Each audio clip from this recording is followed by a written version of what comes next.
தென்மதுரை வீரனுக்கு என்னுடைய மாமனுக்கு தேக்குமர தேகமடி அம்மா அம்மா.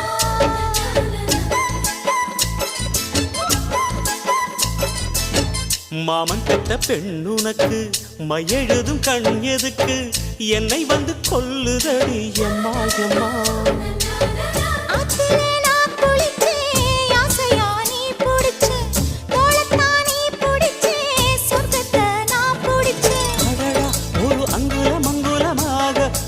ஆசையில் முத்தங்கள் போட அதை என்னன்னு சொல்லுவேன் எப்படி சொல்லுவேன் நானே. சந்தனமே குங்குமமே நில்லடியோ இனிக்கும் செந்தமிழில்